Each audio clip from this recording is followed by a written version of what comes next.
Exercise 10 देखते हैं। क्या कह रहे हैं लेखक नीमो की मौत पर? वो भीगी हुई चिड़िया की तरफ फुरफुराती थी।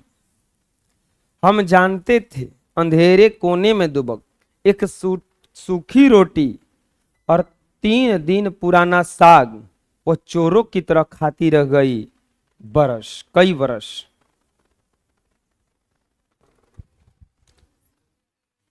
सालों साल उसे चिट्ठी नहीं लिखी, उसने चिट्ठी नहीं लिखी अपनी अम्मा को।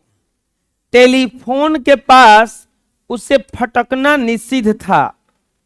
हमें मालूम था लानतों गाली लात घूसों के बाद लेटी हुई ठंडे फर्श पर गए रात जब उसकी आंखें मूंदती थी एक कंपन पूरी धरती पर पसर जाता था। उसकी थमी हुई हिचकियां उसके पीहर तक चली जाती थी। हर रोज एक अनुपस्थित घाव उसके शरीर के भीतर कहीं रहा होगा और शायद रही होगी कुछ कही प्रार्थनाएं नींद में। यह शरीर जो 30 बरस से इस दुनिया में था वह 30 बरस से उसे यहां रहना था। पर एक दिन रेत की दीवार की तरह वह गिरी वह सहसा। उसके बाद चले जाने में कोई रहस्य नहीं था। क्या कह रहे हैं लेखक देखो, वह भीगी हुई चिड़िया की तरफ फुरफुराती थी। काम करती थी जिससे चिड़िया फुरफुरा जाती थी, उसे कांपती रहती थी। हम जानते थे, लेखक बोल रहे हैं कि हम जानते थे यानी कि सब लोग जानता था।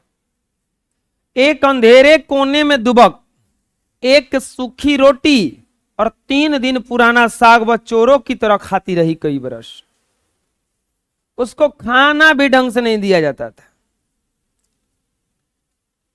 लेखक की दृष्टि में उसको जो बचा खुचा खाना था घर का वही मिलता था। कभी मिला कभी नहीं मिला, वो भी खाना है सबके सामने नहीं है, उन्हें लुका के खाना है, छिप के खाना है। यातना देखो कितना दिया गया है। कांपती रहती थी देख करके हमेशा अपने मालिक को, और खाने को भी नहीं मिलता था, काम भर भर के मिलता था। सालों तक उसने चिट्ठी नहीं लिखी अम्मा को। इसका कहने का मतलब क्या है, उसका कोई सूद लेने वाला नहीं था कि तू कैसी है। इतना भी कोई पूछने नहीं जाता था। वो इंसान ही क्या जो कोई उसके पास ये पूछने ना जाए कि क्या हाल है। टेलीफोन के पास उसे फटकना निषिद्ध था। जहां फोन आया वहां पर कोई बात कर रहा है तो उसको वहां जाना ही नहीं है। इतना मना किया गया था कि तुम्हारा आवाज तक दूसरे को सुनाई नहीं देना चाहिए। हमें मालूम था लानतों गाली लात घूसों के बाद लेटी हुई ठंडे फर्श पर जब रात जब उसकी आंखें मूंदती थी। इतना करने के बाद भी काम करने के लिए उसे गाली दिया जाता था, पीटा जाता था लात घूसा से। रात में जब वो सब काम खत्म होने के बाद ठंडे फर्श पर पड़ती थी और अपनी आंखें मूंदती थी तो कांपती रहती थी और उसकी कंपन से उसका कंपन पूरे धरती पर पसर जाता था। उसकी थमी हुई हिचकियां उसके पीहर तक चली आती थी और उसकी थमी हुई हिचकियां, वो देखे और रोते रोते कोई हिचकी लेता है वैसे डांटने पर, तो वो हिचकी नहीं लेती थी, लेकिन उसका लगता था कि हिचकी उस धरती में समा गया है और वो उसी धरती के थ्रू उसके पीहर तक, उसके नैहर तक चला गया है। हर रोज एक अनुपस्थित घाव उसके शरीर के भीतर कहीं रहा होगा और शायद कुछ अनकही प्रार्थनाएं नींद में। हर रोज कोई न कोई उसका यातना उसके शरीर पर दे दिया जाता था। जो यह शरीर 30 बरस से इस दुनिया में था, 30 बरस रहना था यहां। और यह यातना वो 30 वर्षों से सह रही है।